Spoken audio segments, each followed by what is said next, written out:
Spanning the entire Dallas-Fort Worth metroplex from its east to its west, from its north to its south, Trojan shock forces of the PLA's 59th Reserve Group Army with its attached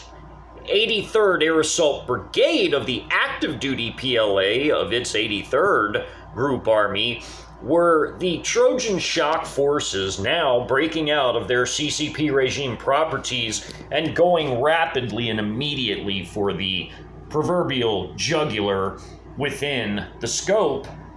of the combat operation now unfolding within this very metroplex, as the air assault forces especially were the most mobile of all the forces present and therefore could immediately get to their various objectives, such as in these images, which are from the combat unfolding within the downtown of Dallas. These forces were the first to arrive on the scene, as these air assault troops are disrupting American forces who lack communications at this point due to the tandem anti-sat cyber strikes and the use of electronic warfare assets from being able to effectively communicate over longer distances and thus force them to bunch up into groups, making them easier to dispatch and eliminate. As these forces were hurriedly brought in and inserted into the downtown areas, they effectively not only disrupted American forces, but also assisted in the complete and total opening of the routes for even heavier forces to move into the area to allow all of these PLA troops to surround and eliminate the local American military and armed reactionary civilian elements with them, such as these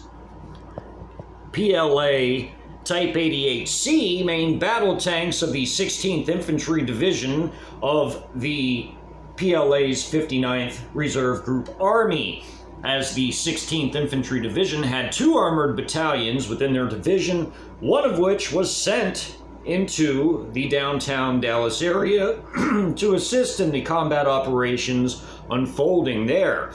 As Clyde Warren Park, pictured, is actually above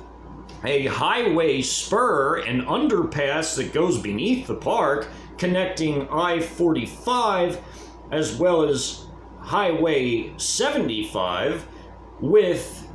I-35 in the north of the downtown of Dallas. This effectively was the northern boundary of the actual downtown of Dallas, where it bled into Uptown, which was the name of the Uptown area to the north. As not only did the fighting encompass downtown Dallas, but of course other areas as well, such as the DFW International Airport,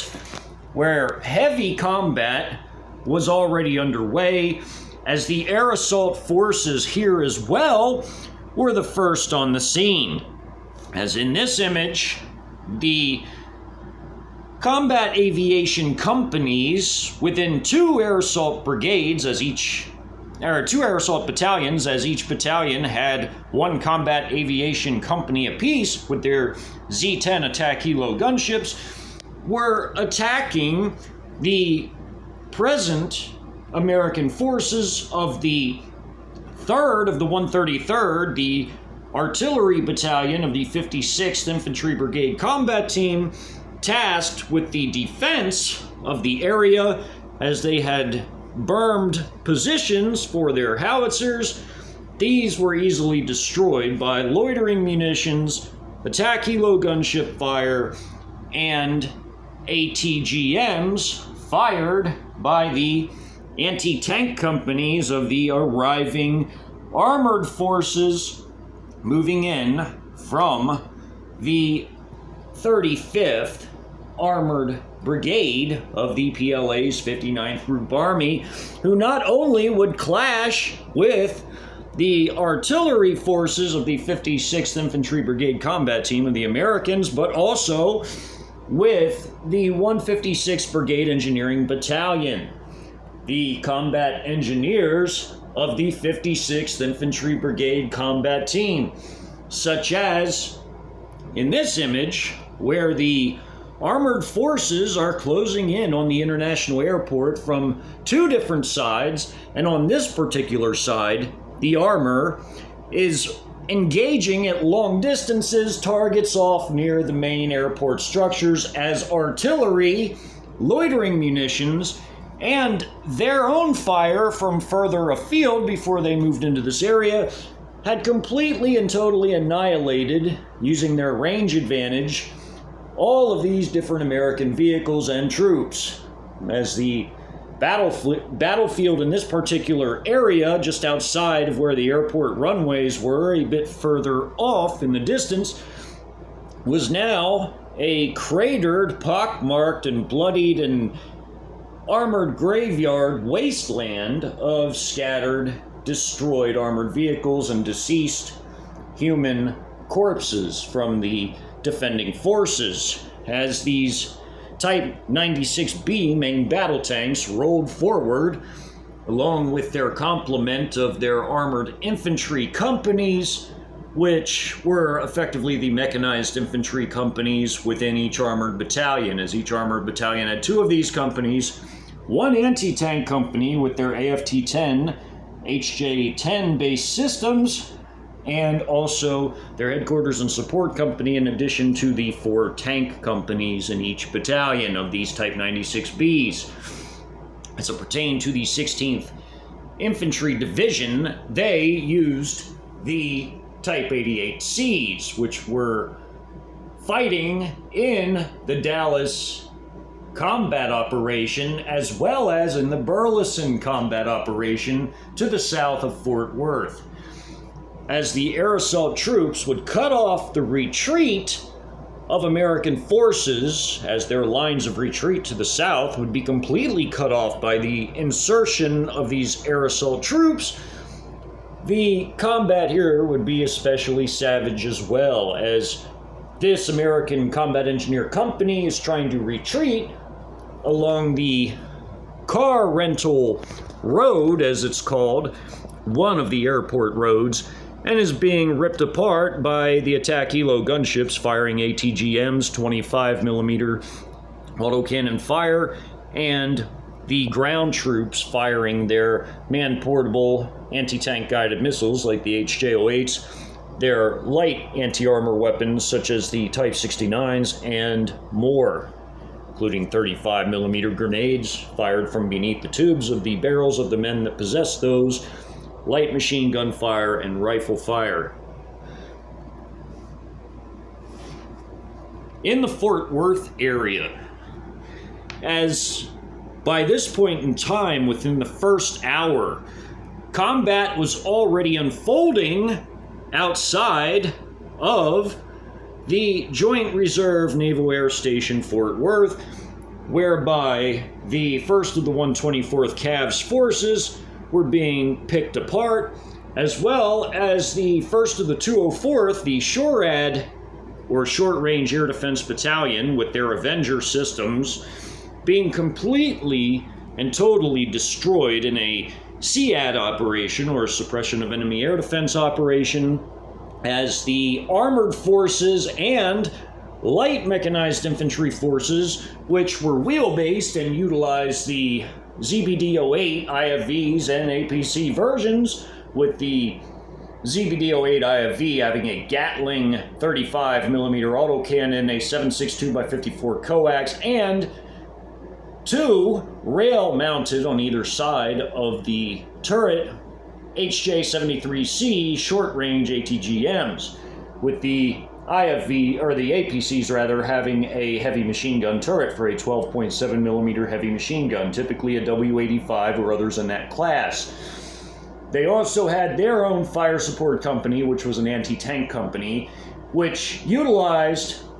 the WZ-550 wheel-based ATGM carrying vehicles, as these HJ-09 based systems gave these light mechanized infantry forces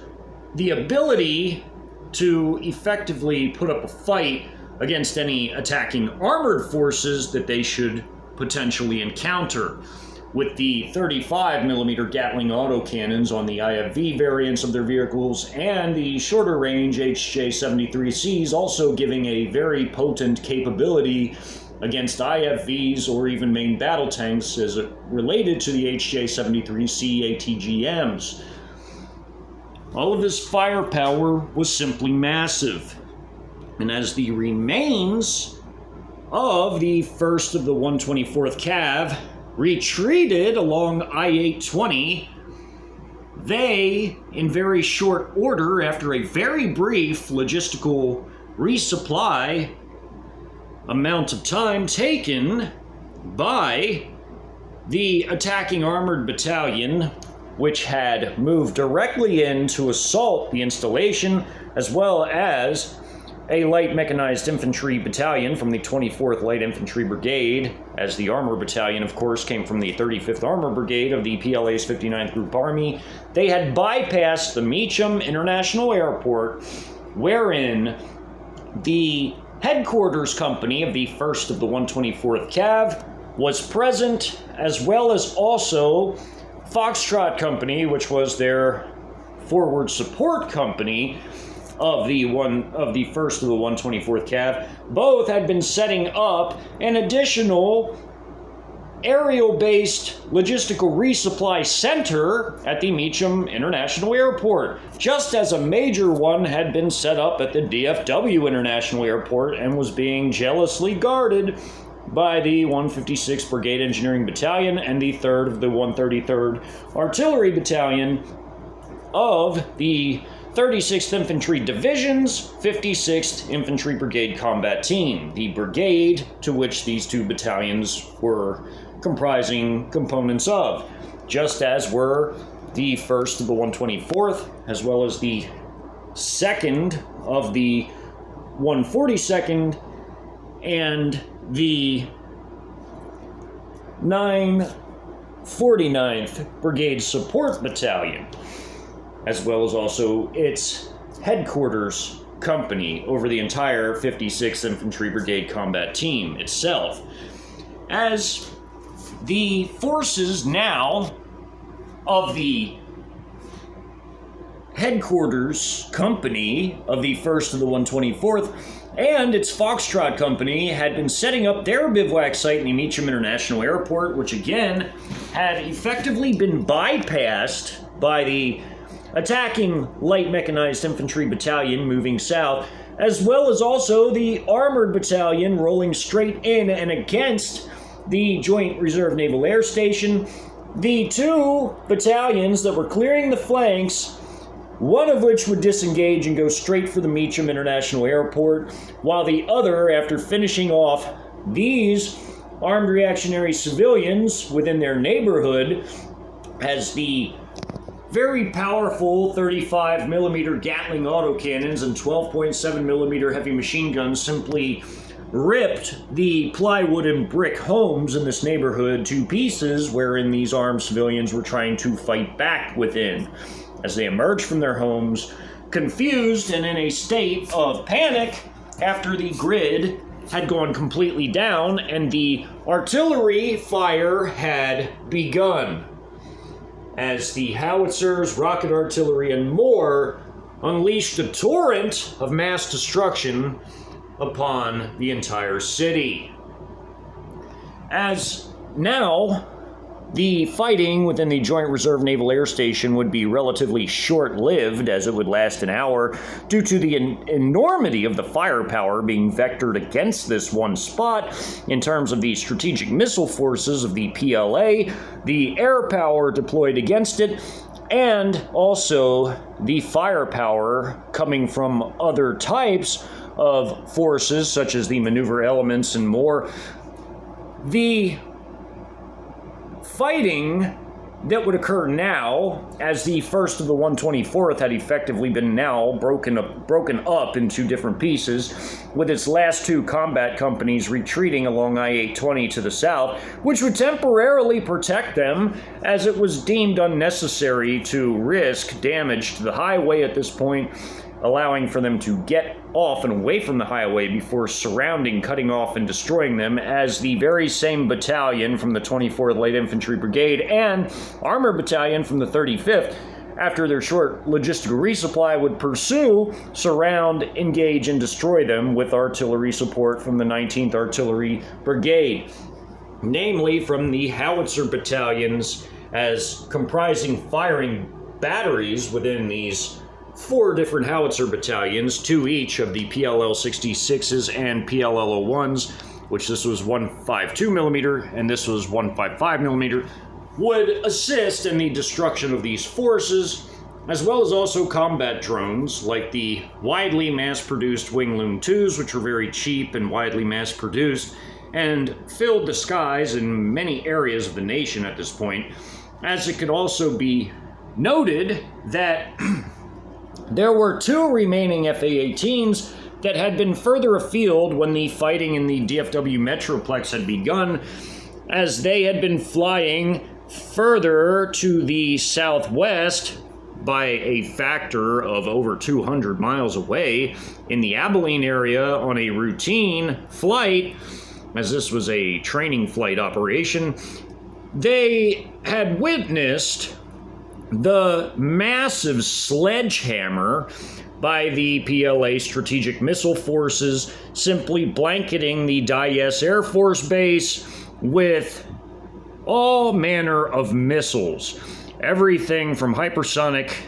DF-17s with the DF-CF Glide warheads to the DF-100 hypersonic cruise missiles, and also other types of missiles such as tactical ballistic missiles like the DF-15C bunker-busting missiles, as there were many bunkers in Dyess, as this was a nuclear weapons Air Force base, effectively, with B-61 nuclear bombs and other types of munitions stored in this site, as, again, it was an air base, so they had conventional and nuclear weapons. So the bunker-busting missiles played a massive role in that operation, as did the hypersonics, which had bunker-busting capabilities due to the rates of impact and the payloads carried, as all of these weapons simply laid waste to the entire airbase, completely destroying its bunkers, destroying all aircraft and ground-based vehicles. There was nothing left of this installation on the surface or really below ground, rendering it completely useless, so that when the 68th PLA Group Army had finished with the Fort Hood and Waco battles, along with the assisting Russian units from the 2nd Combined Arms Army, like its 16th Tank Division and its 15th Separate Motor Rifle Brigade, the Russians would send several of their battalions, along with some battalions from the 68th Group Army, as they expanded into secondary areas, to completely move into the Abilene area and take control of it, as well as do a battle damage assessment on the horrendously struck Dyess Air Force Base from all of the missile strikes. As the aircraft, the 2 FA-18s flying over the area, had witnessed this, they had hurried back to their installation, as, again, these aircraft were unarmed at the time. They were completely useless in terms of combat capabilities, as they were unarmed, and they flew back and now were experiencing the electronic warfare jamming within the battle space in DFW, as well as also now being picked up by local radar, as other coalition aircraft had flown completely away from the Abilene area. At the time when the FA-18s were here, they were not really dealt with because the other aircraft had other priorities and they were not to deal with them. Instead, these would be dealt with as they would have to land sometime, and it was well understood that they would have to return to base and they would be destroyed in so doing. So by the time they had returned back into the area, and again it has to be noted they were hundreds of miles away, even beyond the range of the PL-15s, as they had nearly a 200-mile range. They were over 200 miles away in Abilene and now were returning and would be fired at by both aircraft and the air defense forces, as the HQ-12 battalion that had earlier moved closer into the Fort Worth area, just to the north of the city and near I-35, would be firing its 30-mile ranged weapons, ground-based, its HQ-12 missiles, at the returning FA-18s, who would fly over their installation, see it completely destroyed, and try to turn and fly away, looking for other places to land before they ran out of fuel or had to bail out of their aircraft altogether, as again, they were experiencing the electronic warfare systems from the ground, from the heavy H-6K strategic bombing aircraft, and the JH-7 Flying Leopards. The KG-600 electromagnetic jamming pods equipped both aircraft, and the ground-based systems of the 59th PLA Group Army's Electronic Warfare Regiment were much the same, and they covered a wide area of approximately 100 miles. So by the time they returned within 100 miles, again, they were beginning to experience this jamming effect. They had no radio communications, so they simply... The wingman simply followed the lead aircraft, as again, this was a training operation, and wherever the lead aircraft went, the wingman followed, but only to be shot down. As in the battle that would unfold in the Meacham International Airport, as the last two companies, the headquarters of the 1st of the 124th and the Foxtrot Company, the support company of the 1st of the 124th within the Meacham Airport, where this airport icon is, the 1st of the 204th had been destroyed rapidly by the SEAD operation from the combination of the heavy strategic bombing, carpet munitioning essentially, the artillery fires, as well as also the missile strikes that came in as well, as most of their forces were deployed then on the Lockheed Martin plant and were hit by all these different types of firepower, as well as also having one of their firing batteries within the Naval Air Station itself, their Alpha Battery, which also was hit by numerous systems, including airstrikes from the JH-7s. As the FA-18s now turned and veered away, they were immediately fired at by the HQ-12s that were now in this position here, as this battalion had moved to this position from the 59th Air Defense Artillery Brigade. And this battalion of their medium-range, high-altitude HQ-2Js moved into this area, but they did not fire at the FA-18s, although they could have. It was left to the HQ-12 battalion to do so. And also the fighter aircraft joined in this as well, as they fired their intermediate range PL-12 missiles, which had a 62-mile range, and didn't waste their long-range PL-15s, which they would only use if the aircraft had effectively gotten too far out of the range of their PL-12, so which again had a 62-mile range, whereas the PL-15, which was the longest range air-to-air missile in the world, had a nearly 200-mile range. As the J-10 fighter squadron and J-11 fighter squadron would fire the PL-12s in addition to the HQ-12 air defense systems firing their missiles. These would effectively swat the aircraft, the two FA-18s that remained, out of the sky, as, again, it has to be understood that the battle for the installation was nearly over at the point when the fighting began for the Meacham International Airport, as the Joint Reserve Naval Air Station was being destroyed and overrun by the armored battalion from the 35th sent in, directly bypassing Meacham and going straight for the installation, along with the also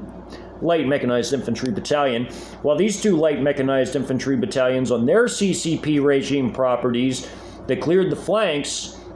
of armed reactionary civilians, one moved ahead to the Meacham International Airport, while as the other finished up, they would move in to take control of the recently overrun Naval Air Station, allowing this battalion that attacked it initially and this armored battalion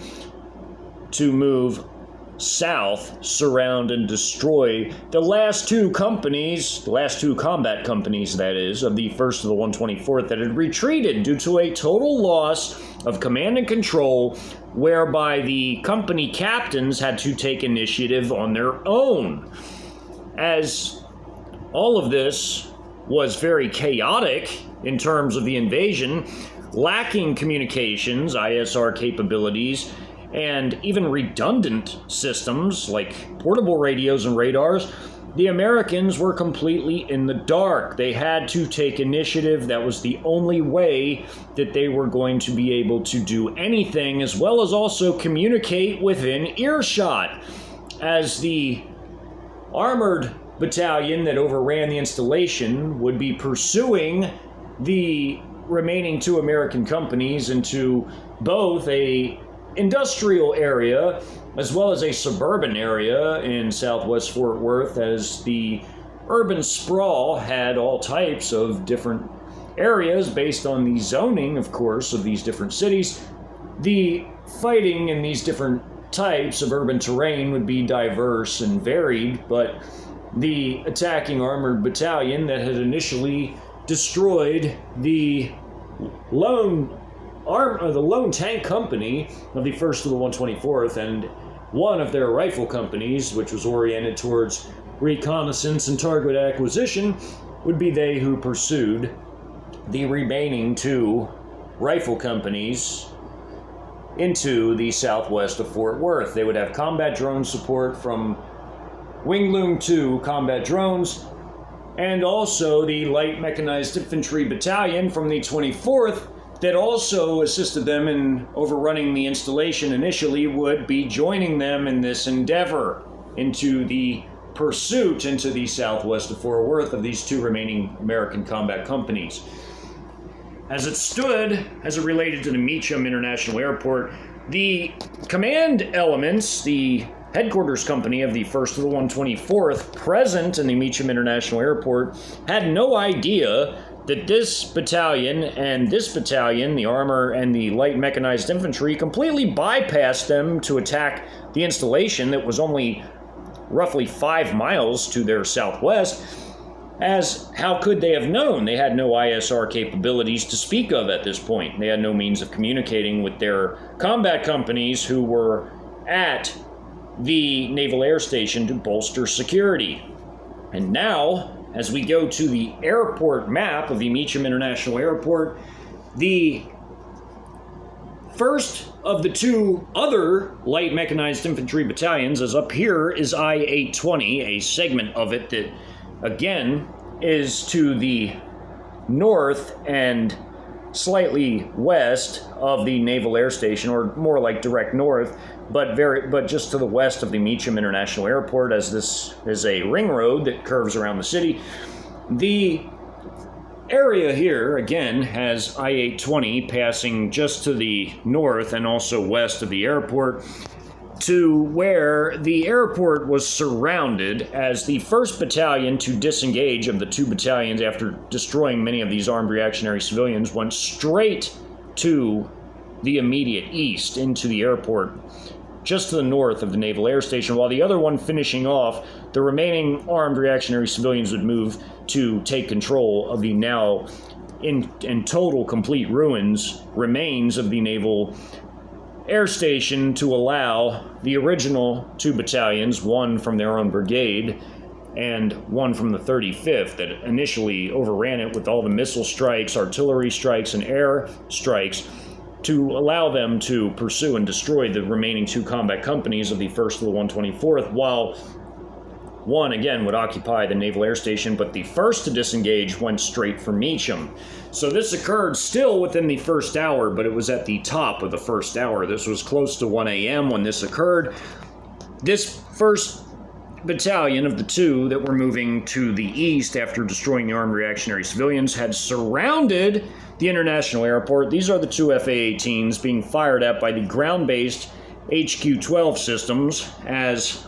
most of one firing battery of these from the battalion, as the battalion had multiple firing batteries. One battery had fired many of their missiles, at these two aircraft, and again, it may have seemed like overkill, as they certainly didn't need this many missiles, and the aircraft fired their PL-12s as well at these aircraft, along with the the HQ-12s and PL-12s, with the, PL-12s and HQ-12s, because the HQ-12s are the air defense systems that were ground-based. The HQ-12s, one firing battery had fired most of their missiles out of the multiple firing batteries that made up the battalion, while the J-10 Squadron and J-11 Squadron had certain aircraft deemed to fire at these targets as well. As again, there were 12 aircraft in each squadron. There were 12 J-10s and 12 J-11s. There were 2 J-10s and 2 J-11s that had fired missiles at these fleeing FA-18s. So these larger air defense missiles signify the HQ-12s that are ground-based. These smaller ones are the PL-12s, which are air-based. Like so, these were fired at these FA-18s. And as it can be seen, this means they were being engaged from behind them and to the side of them, both aircraft. And as they flew over the airport, after flying over the Naval Air Station and curving around to get out of the area, again, trying to decide whether to bail out of their aircraft or find somewhere else to go before they ran out of fuel. As again, one can only imagine a situation like this, what type of an emergency it would be, to what the pilots would even be thinking in a situation like this, having seen their entire installation destroyed, even Dies, which was hundreds of miles away from their installation, their home naval air station, only to return and see everything being hit and annihilated. They were in a complete state of panic, and they didn't know what exactly to do, and were trying to figure it out on the fly, because they had no satellite-based anything. They had no internet-based anything, like their military networks, which were hacked because they had connections to the internet and thus could be hacked. Also, the grid was down, everything was down, electronic warfare assets jammed, all their radio and redundant communications, all the radios, the radars, everything, the computers aboard these aircraft. Even if they had weapons, their weapons would have been useless to them, as the KG-600s and the ground-based systems would have jammed all of this. They were already having troubles controlling their aircraft at this point as well, making them even easier to shoot down. Again, it seemed like overkill, but it was all done just to ensure a complete and total absolute decimation of these aircraft, as even if they jettisoned flares, so many missiles were coming after them that there was no way that even if they deceived a few of the missiles with illuminated shaft or flares, there was no way that they would have gotten away because of all these missiles fired at them. So they were completely and totally annihilated, as the arrows surrounded in red indicate. As on the ground, this headquarters platoon of one of the attacking battalions comprising companies that was attacking from the front of the main terminal building was in a star formation to protect the weaker vehicles like the supply trucks, the command vehicles, the armored recovery vehicle, fuel truck, etc. So the MRAPs were, like the Tiger MRAPs or other types, were in a star formation with their heavy machine guns facing outward, their 12.7 millimeter machine guns. The Fire Support Company, which was an anti-tank company in the light infantry battalions, with its WZ-550 HJ 9-based systems, which are ATGMs, were spread out with their 4 combat companies of these vehicles, 5 apiece, and their headquarters platoon all spread out from their company. So they had their 4 combat platoons and their headquarters platoon spread out to where they went with some of the different light mechanized infantry companies that were attacking the international airport from all sides. Meanwhile, as this was occurring, as the assault was happening in the front of the international airport, they attacked in their tactical formations after their HQ-9 based WZ-550s had fired ATGMs, including at the fence. This was a large berm that went around the airport, as many airports have berms like this that encapsulate the airfield itself. They also had a fence, a perimeter fence that was further out. It had been broken into by other vehicles, their wheel-based ZBD-08s, and these, the IFV and APC versions in each platoon, as each platoon had one IFV and 4 APCs, had rolled up the gradient of the berm, as this particular berm had a 35-degree gradient, which was easily enough for these vehicles to roll up onto the relatively flatter top of it and fire down into the area. As all of this was going on, as this map opens up, these vehicles had made it to the top. They had already fought their way past American security elements of non-combat troops. It needs to be understood at all times. These were non-combat troops. This was their logistical site they were setting up between the runways and the tarmacs. The taxiways and runways and such, they were setting up their bivouac site in between so it could be hit surgically by tactical ballistic missiles, cruise missiles. Even one of the cruise missiles would hit right here beside the C-17 Galaxy that was effectively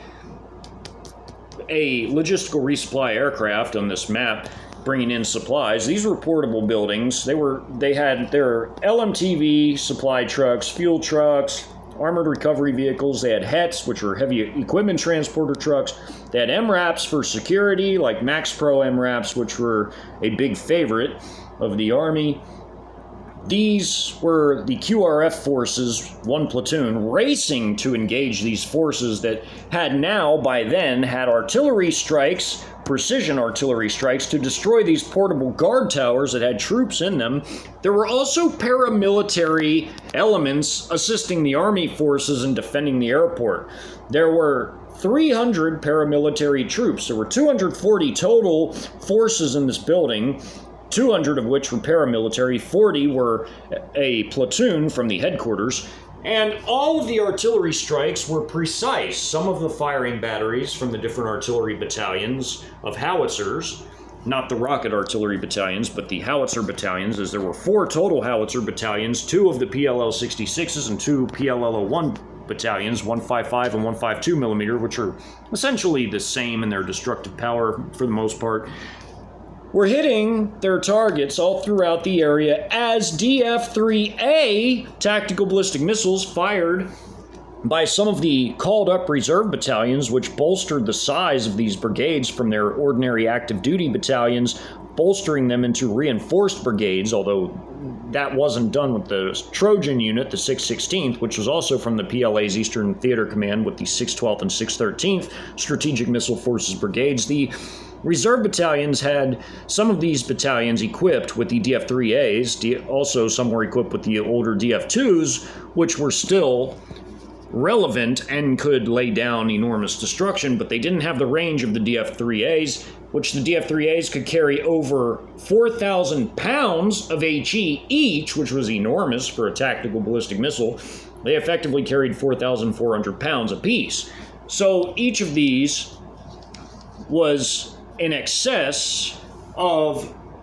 13,000 pounds. So, I mean, all of these combined, that is. So as these came in, they were striking these different areas, while there were 2 JH-7 strikes, each one dropping 8,000 pounds. Now these carried upwards of 20,000 pounds, nearly 20,000 square pounds of munitions for ground strikes. But these each dropped only 8,000 pounds apiece, leaving more munitions for close air support missions elsewhere in the battle. Of just these 2 aircraft of the whole JH-7 squadron of 12 total. The cruise missile strikes were DH-10As, also fired by other reserve battalions called up with the 612th and 613th in Mexico. And again, they destroyed the aircraft, they destroyed these squads that were unloading it from the Foxtrot Company, which was the actual forward support logistical company of the 1st of the 124th, and all the artillery strikes were coming in now with the air strikes, and the same H-6K heavy strategic bomber aircraft, which had already laid waste to the Lockheed Martin factory and assisted massively in destroying the air defense forces, most of the companies of the 1st of the 204th SHORAD Battalion. it was now about to drop 10,000 pounds, as it had only dropped 20,000 pounds of payload, which wrecked a large area in White Settlement, which was its quasi-industrial area where the huge Lockheed Martin plant was, and its massive parking lot where the forces of the 1st and the 204th were deployed, apart from the Alpha Battery, which was actually on the Naval Air Station. It had dropped a massive 20,000 payload on that area, and now is dropping 10,000 more, and it would still have 4,000 pounds of munitions left after this. And in conjunction with the 8,000 apiece from each of these strike aircraft, the tactical ballistic missiles with their enormous payloads, all the artillery strikes coming from the howitzer battalions from the 19th Artillery Brigade within the 59th PLA Group Army, it was simply monumentally destructive, as these American troops that were guarding along the berm, guarding these positions in the airfield,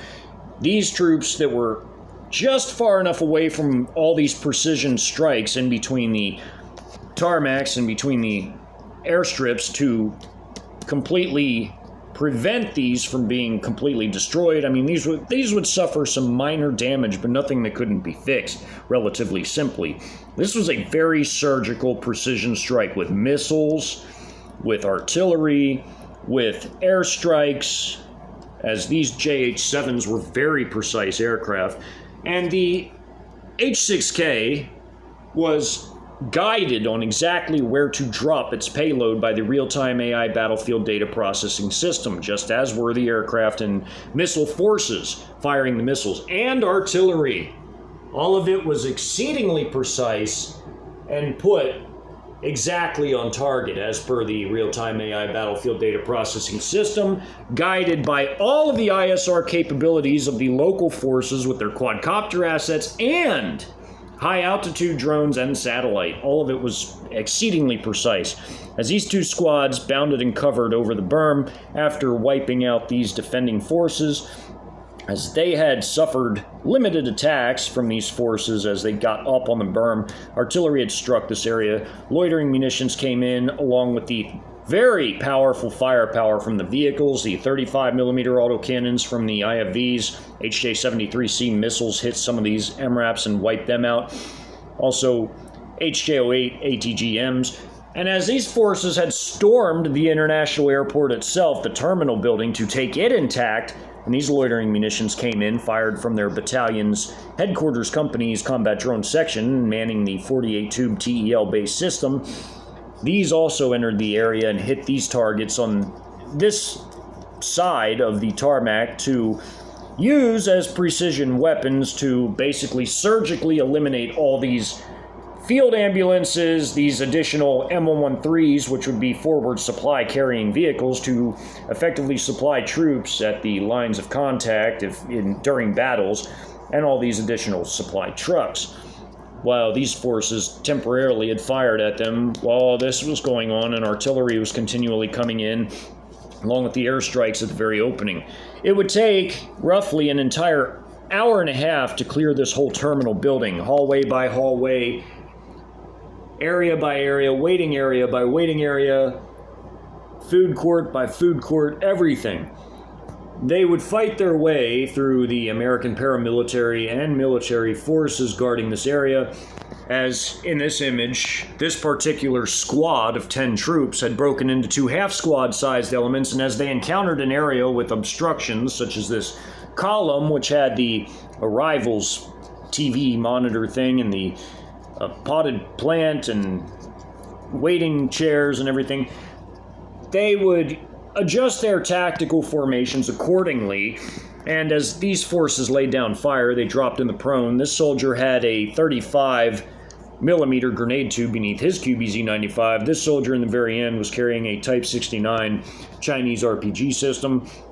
Man in the front had a QBJ-201 light machine gun. These were all riflemen here, and as they moved through and adjusted their tactical positions accordingly, this group bounded in a line formation and then would spread out in a wider area, drop to the prone, lay down fire, so that they could get up and move in the line formation, get to a wider area, drop in the prone, and lay down fire. So they adjusted accordingly as they moved through these airport buildings. And it was all done with a high degree of precision. There's a lot of glass shards from the glass and little concrete pellets from rounds smacking into it from the exchange of fire back and forth, as there's forces off of this, American forces right off of this illustration firing back from further across the building as they exchange their fire. Now here's a crater from an artillery strike, loitering munitions. This would also be an image of what the fighting would be like inside the DFW terminals as well. Not all that dissimilar, which was also happening concurrently as the opening of that battle was underway. As all of this was happening, and these platoons from this company, as they also had support from one of the platoons from the fire support company of the battalion. Again, they split up their 4 combat platoons and their headquarters platoon accordingly, sending one platoon along with the company attacking the front of the terminal buildings. Another platoon was going around here with these 2 companies on the map, partly off map, attacking this side of the installation, and the other companies surrounding it from the other directions also had the 2 remaining combat companies of the fire support company, the 2 remaining platoons of the fire support company split up to the south and other directions with them. As they fought their way through here, clearing this area, again, it would take an hour and a half. The outside actions only took 30 minutes. From all the movements into positions, fighting the troops on the berm, fighting the troops in a very short-lived exchange of fire here, and even over here with these forces bounding and covering into the area. The artillery and missile strikes and airstrikes and even a strategic carpet munitioning of this small area here was all, again, very surgical and was done relatively fast. The aircraft were knocked out of the sky by all of the air-to-air missiles, the PL-12s, and the ground-based HQ-12s, as the HQ-12 systems and the fighter aircraft firing their PL-12 air-to-air missiles completely and totally annihilated these aircraft. There was no defense for them. And the forces on the ground had lost their logistical center,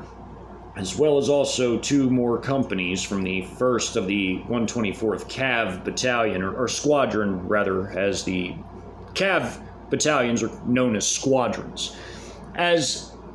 all of this was unfolding, many other battles were well underway, as these forces had fired in and eliminated all these troops outside. QRF forces were hit by a Wing-Loom 2 firing CM502KG dual-purpose anti-ship, anti-tank missiles, which are very, very powerful in their penetration capabilities against armor and other types of bunkers and sites, because they were deemed a dual-purpose missile due to this.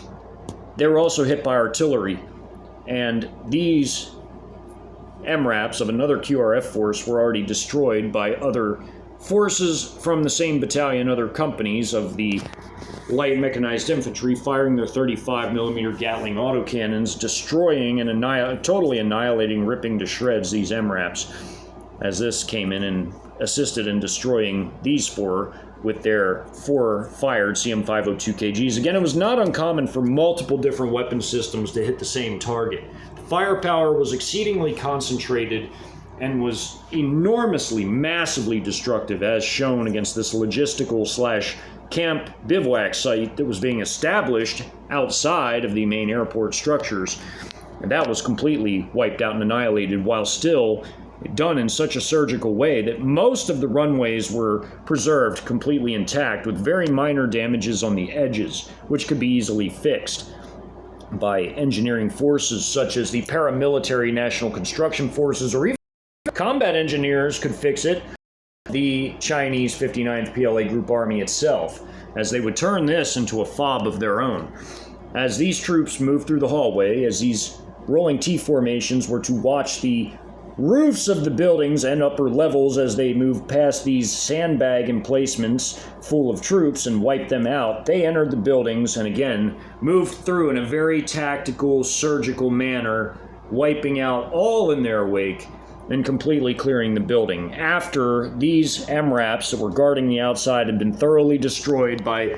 HQ-09 fire from the WZ-550 anti-tank vehicles of the anti-tank platoon from their fire support company that was deployed with the company attacking from the front of light mechanized infantry forces that were now moving in to the building itself and taking control of it rapidly and surgically. Again, it would only take an hour and a half to clear this building. The whole battle was a 2-hour long battle itself, and all of it was done, again, very surgically, very precisely. From the destruction of the supply area, the supply base that was being constructed out here, to the capture of the terminal building itself. It was all done very surgically. All this red indicates fire that was levied against the building, and the building did take some damage, of course, as that was expected in a fight for it, but again, artillery was not permitted to strike this building at all, nor were missiles or any air power. All of this had effectively, all these forces had moved in, cleared all these buildings and sites, and moved very surgically and precisely. As many battles were going on at the same time, all over the Metroplex, as the different forces, whether mechanized infantry forces that were ravaging suburbia, such as in this image from the battle occurring in Grand Prairie, Texas, as they had their own fire support elements, such as their heavy mortars / assault guns, or PLL-05s, and their Type 63 multiple launch rocket systems, not to be confused with the Type 63 APC, which the Chinese also had, these were 130mm systems. All of this firepower was simply monumental. And whether it was the armored forces with their own ATGM-based systems, which were the HJ-10 based ATGMs systems, such as the AFT-10s, which were massively powerful as they carried 8 apiece per vehicle, and there were multiple vehicles, 20 per company of anti-tank companies. Forces, air defense forces, artillery, and more. The battle was widespread and wide-reaching. The destruction was absolute. The war was total destruction, annihilation. And there is more to come in the next video, as the Dallas-Fort Worth Airport battle will be covered next.